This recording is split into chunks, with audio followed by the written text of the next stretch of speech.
अनि उहाँहरूले हामी जस्तो मान्छेहरूसँग जसरी एउटा मेनिपुलेट गर्ने कोसिस गर्नु पर्यो त्यसको परिणाम उहाँहरूलाई राम्रो हुन्न भन्ने कुरा म विश्वास गर्छु। अब देशैभरको अबको परिस्थिति हेर्दा त्यो विश्लेषण गर्न सकिन्छ कुन दल ठुलो होला तपाईँलाई लागेको? मेरो विश्लेषणमा अहिलेको जस्तो यो अब हुन त म एउटा अन्तर्राष्ट्रिय राजनीतिमा पनि अलि हेरिरहन्छु। मैले बिहारमा एकजना ठुलो पत्रकारले एउटा पार्टी खोल्नु भएको थियो अनि उहाँको निकै चर्चा थियो तर पछि खासै सिट आउन सकेन। अब यहाँ चर्चा सडक पेटीहरूमा त जसरी देखिएको छ अब त्यसले रासपा ठुलो दल बन्ने जस्तो सङ्केत त देखिएको छ तर एकदमै ठुलो बहुमत ल्याउला भन्ने मैले आश गर्दिनँ। तर सबैभन्दा ठुलो दल बन्ने हो कि भन्ने सम्भावना चाहिँ मलाई पनि। अन्त्यमा के भन्न चाहनुहुन्छ? मतदाताहरूले के भन्न चाहनुहुन्छ? अनि आफ्नै भनाइ पनि। अन्तिममा मेरो मतदाताहरूप्रति के अपिल छ भने अब हजुरहरू भ्रममा नपर्नु। एउटा देशप्रेमको भावनाले सात समुद्र पारीबाट म एउटा आफ्नो एकाडेमिक करियर पनि छोडेर यो धुलो धुवामा जनतासँग सँगै साथ दिने भनेर 2-3 महिनादेखि म लगातार एउटा आफ्नो निर्वाचन क्षेत्रमा डुलेँ। अन्तिममा आएर उहाँहरूले प्राइमरी भोटिङ नगरिकन उम्मेदवार ल्याउनु भयो। मेरो त्यसमा असहमति भयो र उहाँहरूले जुन ठुल्ठुला सपनाहरू देखाउनु भएको छ त्यो सपना बिना नीति बिना सिद्धान्त बिना कार्ययोजना त्यो पुरा हुन सक्दैन। अब हामीले केही भ्रष्टाचारीहरू गए फेरि नयाँ भ्रष्टाचारीहरू जन्माउने अभियानमा आफ्नो मत नहालौँ र विवेकपूर्ण तरिकाले मतदान गरौँ। के को आधारमा भोट गर्ने अहिलेका अन्तिममा अब यसमा मेरो मतलब जनताहरूप्रति एउटा अपिल के छ भने अब अलि लोकतन्त्रमा पार्टीहरूको आवश्यकता त छ तर पुराना पार्टीहरूले पनि देश निर्माणको अभियानमा मतलब त्यस्तो अलि भ्रष्टाचार रोक्न नसकेको कारणले उनीहरू विवादित भएका हुन्। यदि भ्रष्टाचार रोक्ने अभियान र के अरे एउटै मान्छे पाँचुन्जेल प्रधानमन्त्री नहुने खालको व्यवस्था जुन पार्टीले ल्याउन सक्छ त्यो पार्टीलाई मतदान गर्दाखेरि कुनै फरक पर्दैन र योग्य मान्छेलाई मतदान गरौँ भन्ने चाहिँ त्यो रवि लामिछानेप्रति केही अभियानमै थिएँ। अब ठिकै छ अब राम्रै गर्छन् कि भन्ने थियो त्यतिखेर। त्यो कुरा मैले पनि सुने। यदि त्यो कुरा सुनेको होइन सत्य हो भने त्यो कुरा विडम्बनापूर्ण छ। त्यसरी कुनै व्यापारीको के अरे गाडी प्रयोग गर्यो भने भोलि ती व्यापारीहरूले अहिले 1 करोड सहयोग गर्यो भने पछि 1 अरब उनीहरूले असुनेछन्। फेरि देश चाहिँ फेरि खाडलमा जानेछ। यो एकदमै दुर्भाग्यपूर्ण हो। म पोलिटिकल साइन्सकै प्रोफेसर हो। म एउटा अन्तर्राष्ट्रिय रूपमा आफूलाई एउटा राजनीतिक विश्लेषक पनि सम्झिन्छु। भोलि म यहीँ रहे भने पनि म राजनीतिको कुनै न कुनै क्षेत्रमा आफ्नो प्राज्ञिकता मैले प्रस्तुत गर्ने नै छु। अब बाहिरबाट हेर्दा जेएनजी आन्दोलन भयो। जेएनजी आन्दोलनमा हजारौँ युवाहरू सडकमा आए। 172 जना एकै ठाउँमा कत्लेआम भए। अब त्यस्ता युवाहरूलाई उक्साएर जसलाई मृत्यु थियो भोलि म स्कुलको ड्रेसमा थियो बच्चा उनीहरू त्यो आन्दोलनमा गए। उनीहरूलाई खालि यो मात्रै थियो कि ओलीले फेसबुक बन्द गरिदियो हामी चाहिँ फेसबुक चलाउन पाइन्छ भनेर उनीहरूलाई त्यहाँ लिएर गइयो। अनि एउटा घेराबन्दीमा परेपछि त्यसको कसैले पनि उत्तरदायित्व लिएको देखिएन।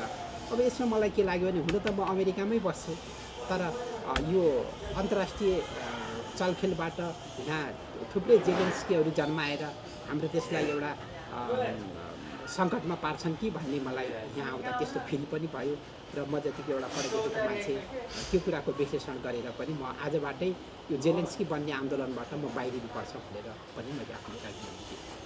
तपाईँले अब एकाएक यो राष्ट्र टिकट नपाएर राष्ट्रपा छोडिरहँदाखेरिमा तपाईँलाई चाहिँ एउटा अवसर नपाएर छोड्यो पनि भनिरहेका छन् होइन।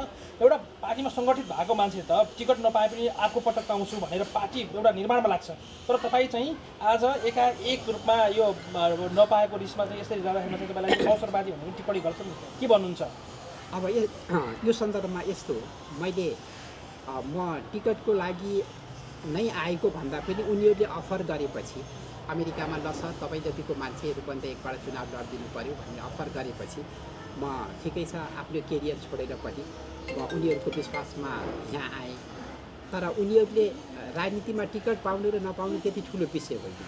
उनीहरूले जनताको भावनामा जस्तो खेलबाड गरे त्यो कुरा मैले फिजिकल्ली जब आफ्नो भूगोलमा मैले देखेँ कुनै एजेन्डा छैन कुनै नीति छैन 2-4 जना लाई यसो 2-4वटा चोकमा हावाको तालमा डुलाएर यिनीहरूले कुनै नयाँ योजना, कुनै नयाँ नीति र देश निर्माण र देशलाई एउटा समृद्धिमा लैजान्छन् जस्तो मलाई लागेन।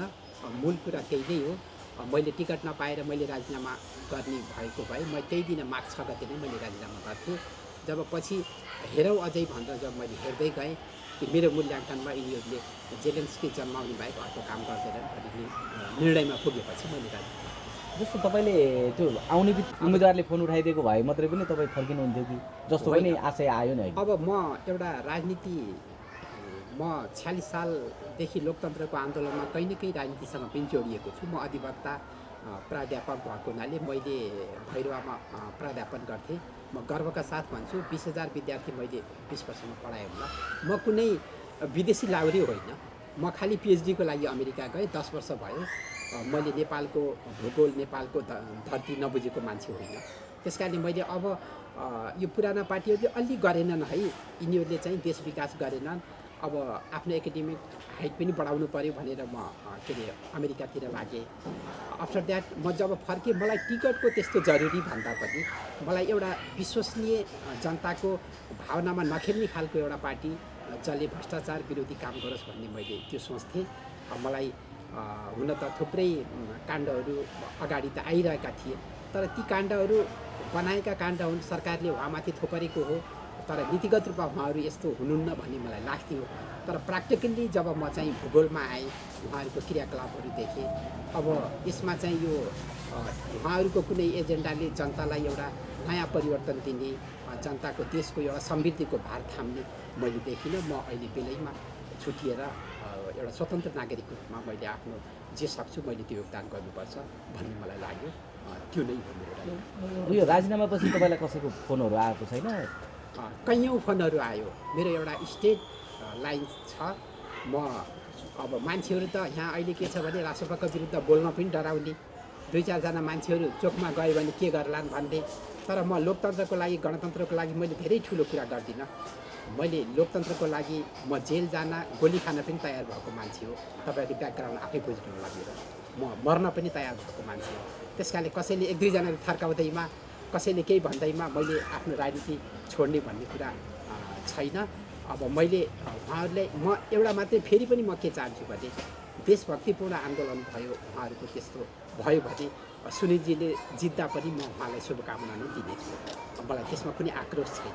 रासोपा भोलि बालेनजी प्रधानमन्त्री हुनुभएछ भने पनि देशले राम्रो समृद्धितिर लाग्यो भने म उहाँहरूलाई शुभकामना नै दिनेछु। मेरो व्यक्तिगत त्यस्तो आक्रोश केही पनि छैन।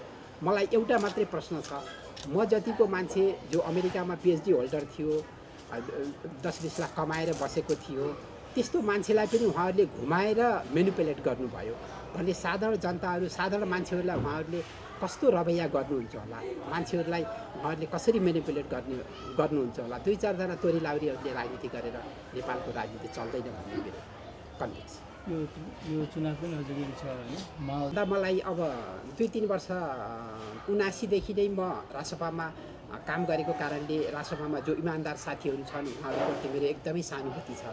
दिनदिनै मेरो कुरा पनि हुन्छ, उहाँहरूले भन्नुहुन्छ मलाई आउनुहोस् सर तपाईँले विद्रोह गर्दा हामी तपाईँको साथमा हिँड्छौँ भन्नुहुन्छ उहाँहरूले मलाई। थुप्रै साथीहरू जो साँच्चैको मतलब एउटा देश निर्माणको अभियानमा भ्रष्टाचार विरोध गर्नुपर्छ, नयाँ एउटा वैकल्पिक शक्ति निर्माण गर्नुपर्छ भन्ने साथीहरूको जुन अभिमत छ त्यो कुरालाई अहिले पनि मैले आत्मसात गर्छु। तर मैले त्यो सबै कुरा रासोपामै रहेर मैले गर्न सक्छु भन्ने मलाई लागेन। र बालेनजीको ग्रुपसँग विरोध भन्दा पनि अब मलाई त अब उहाँहरू नै आएको कारणले बालेनजीको खोल्टीबाट सुनिलजी आउनुभयो, म त्यो कुराको घाइते त भएँ होइन। त्यही पनि उहाँहरू आएर देश निर्माण हुन्छ भन्ने मलाई त्यस्तो कुनै समस्या थिएन। तर उहाँहरूले जुन उम्मेदवारीको कुरामा एउटा प्राइमेरी भोट मैले सुनिलजीलाई पनि भनेको थिएँ, उहाँले पनि त्यो कुरा स्वीकार गर्नुभयो। यदि बालेनजीको ग्रुपबाट म नआएको भए श्री सर रासोपाबाट त 1 नम्बरमा हजुर 1 नम्बर हुनुहुँदैछ है भनेर मैले उहाँको अगाडि पनि भन्न सक्छु। उहाँले मलाई भन्नुभयो। तर पनि त्यो मेरो जुन स्टेटस मैले पार्टीमा अथवा जसरी मैले आफ्नो 3-4 वर्षदेखि लगानी गरेँ आफ्नो जनताहरूप्रति, त्यो एउटा विश्वास दिलाएँ कार्यकर्ताहरूप्रति, त्यसको कुनै मूल्य गरिएन। त्यो नै आक्रोश हो। मलाई बालेनजीको प्रति पनि त्यस्तो व्यक्तिगत कुनै आक्रोश छ। अनुसार रासोपाभित्र पनि इन्जिनियर हो, अमेरिकामा मेरो छोरी यो एनआरएनको वुमेन्स कोअर्डिनेटर हो। उसको आफ्नो क्षमता क्यापेसिटी अनुसार उसले चाहिँ आफ्नो प्रयास गर्यो। अब मैले चाहिँ म प्रत्यक्षमा चुनाव लड्छु भनेको 2-3 वर्षदेखि नै मेरो उहाँहरूसँग कुरा भएको हो। उहाँहरूले म टिकट माग्न आएको होइन, उहाँहरूले अनुरोध गरेर म नेपाल चुनाव लड्न आएको। श्री सर एउटा क्वेसन त्यो होइन, सत्य कुरा के हो भने राजनीतिमा मान्छेहरूले आफ्नो आफ्नो योगदान पनि गर्न सक्छ। बाउले आफ्नो योगदान गर्न सक्छ, छोरीले आफ्नो योगदान गर्न सक्छ। त्यस्तो कुरा हो भने त 1 नम्बरको समानुपातिक सांसद शरदा कुँवरको बाबा एमालेमा भोट माग्दै हिँड्नुहुन्छ। मसँगै 1-2 ब्याच पहिलाको गुमान सिंह कुँवर भन्ने। अनि उहाँको छोरी बालेनको ग्रुपबाट पहिला एमालेमा हुनुहुन्थ्यो, यता आउनुभयो। मान्छेले आफ्नो क्षमता प्रस्तुत गर्न सक्छ। त्यो कुरा चाहिँ छोरीको लागि टिकट दिएन भन्ने कुरा चाहिँ होइन। छोरीले कुनै टिकट माग्न आएको पनि होइन। अब उनीहरूले जुन झुटको खेती गरे, प्रवासबाट आएकाहरूलाई 10% के अरे हामीले समानुपातिकमा दिन्छौँ भनेपछि होपफुल्ली मान्छेले चाहिँ आफ्नो योगदान, आफ्नो क्षमता कहीँ टेस्ट गर्न सकिन्छ कि भनेर मान्छेले टेस्ट गर्न सक्छ। जस्तो अब तपाईँ मेरो कुरा यिनीहरूले यो रासपाको डिएनए नै छोडे। त्यस कारणले मैले जुन रासपा देखेँ अब त्यो रासपा रहेन। म यो पार्टीमा रहने कुनै अर्थ रहेन। त्यो भनेको बालेन मिसिएपछि त्यो भयो। अब त्यो कसरी हजुरहरूले कसरी भन्नुहुन्छ?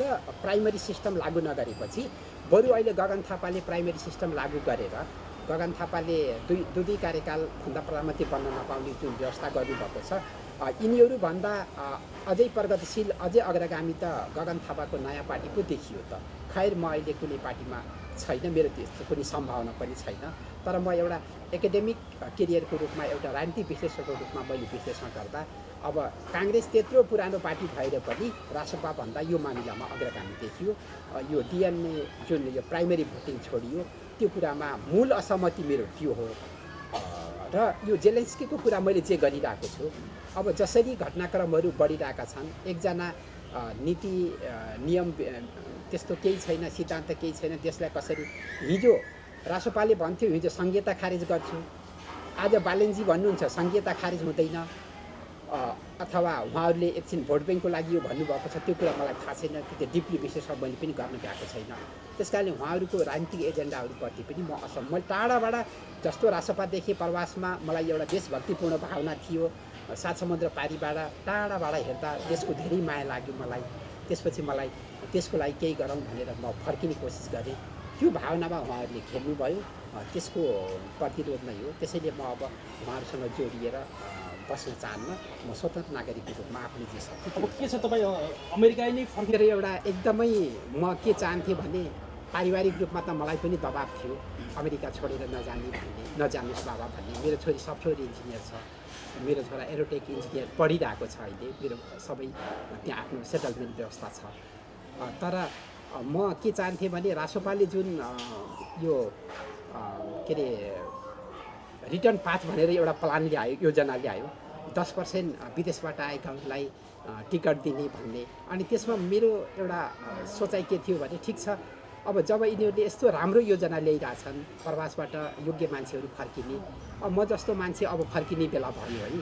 मैले आफ्नो छोराछोरीलाई पनि भने म फर्किने बेला भयो, बाँकी जीवन जति छ म आफ्नो देशको लागि काम गर्छु भनेर म त्यो एउटा पवित्र मनसायका साथ म फर्केको थिएँ। तर प्र्याक्टिकली यहाँ आएपछि उहाँहरूले जस्तो किसिमको एउटा देखावटी एउटा नारा दिनुभयो, अब त्यो रिटर्न पाथबाट आएको कसैलाई उहाँले टिकट पनि दिनु भएन।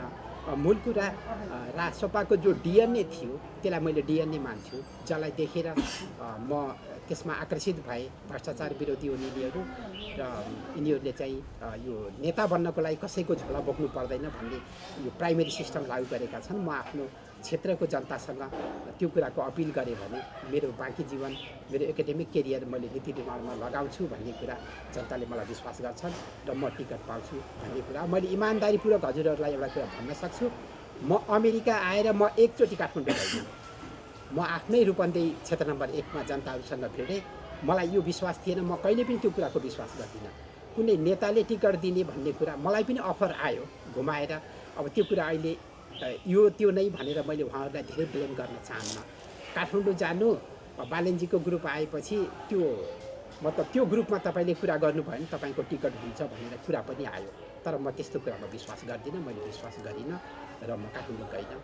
र यो मेरो मूल असहमति भनेकै प्राइमरी भोटिङ बिना उम्मेदवार तोकियो खोल्टीपाडा, त्यो कुराको विरुद्धमै मेरो राजीनामा। भनेपछि तपाईँ चाहिँ अहिले रवि त्यसमा कुनै डर छैन।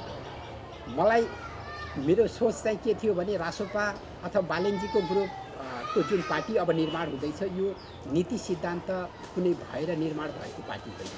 यो एउटा लहरको भरमा पुरानाहरूले नराम्रो काम गरेको हुनाले, उनीहरूले भ्रष्टाचार गरेको हुनाले, उनीहरूले के अरे देश निर्माणमा राम्रो योगदान गर्न नसकेको कारणले जनताले प्रतिक्रियाको रूपमा उनीहरूलाई भोट दिएका हुन् पहिला पनि।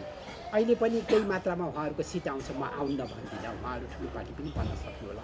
तर मैले अहिले नै तपाईँहरूलाई मिडियाको अगाडि मैले लेखेर दिन सक्छु, बालेन्जीहरूको सरकार बन्यो भने पनि 5 वर्ष सरकार टिक्दैन, किनकि यसमा अन्तर्राष्ट्रिय खेलहरू सुरु हुन्छ, फेरि जेलेन्स्की कोही जन्माउने खेल सुरु हुन्छ। त्यस कारणले अहिले नै मैले ठोकेर भन्छु कि रासोपा बालेनको सरकार बन्यो भने पनि 5 वर्षमा सरकार टिक्दैन।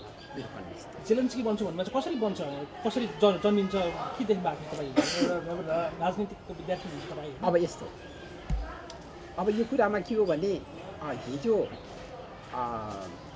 जसरी देशप्रतिको एउटा उत्तरदायित्व हुनुपर्ने, हिजो सिंहदरबार जल्यो, हिजो के अरे सर्वोच्च अदालत जल्यो, काठमाडौँ महानगरपालिकाको दमकल त्यहाँ निभाउनसम्म गएन, बालेन्जी कहाँ कसरी सुत्नु भयो, उहाँले त्यो कुराको त्यो नैतिक जवाब चाहिँ दिनुपर्छ भन्ने मेरो आकलन छ। अब यसरी गैर जिम्मेवारी तरिकाले जनतालाई उक्साएर भोलि एउटा के अरे क्षति मात्रै गर्ने भयो भने भोलि अर्को आन्दोलन होला, फेरि देशका के अरे भौतिक संरचनाहरू क्षति होलान्, त्यसको जवाबदेही त उहाँहरूले भोलि पनि दिनुपर्छ भन्ने लाग्छ। यदि उहाँहरूलाई देशप्रेम छ भने उहाँहरूले यस्तो राष्ट्रिय सम्पत्तिहरू क्षति गर्ने काम गर्नुहुन्न। त्यस कारणले मैले विदेशले पनि जेलेन्स्की यहाँ जन्माउन सक्छ। नेपाल भौगोलिक रूपमा पनि दुईवटा शक्ति भारत र चीनको बिचमा छ।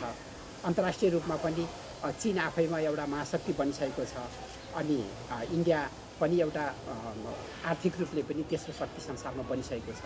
यस्तो बिचमा भएको देशलाई एकजना कोही व्यक्तिलाई टिपेर के अरे विदेशी शक्तिहरूले खेल्न सक्छन्, त्यो सम्भावना चाहिँ मैले देख्छु।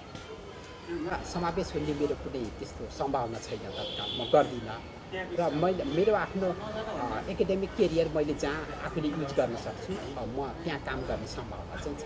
जस्तो जेलेन्स्की जन्माउने त अमेरिकीहरू त फरक तरिकाले खेलिरहेका होलान् होइन, तर हाम्रो जस्तो एउटा गरिब विकास मतलब गरिब देशमा कोही पनि मतलब अन्तर्राष्ट्रिय शक्तिहरूले खेल्न सक्छन्। एकजना व्यक्तिकै पछि लागेर त्यो व्यक्तिलाई भगवान मान्नु चाहिँ हाम्रो जस्तो देशको लागि चाहिँ एउटा विडम्बनापूर्ण हुन्छ भन्ने मेरो चाहिँ त्यो। यसैमा श्री सर यो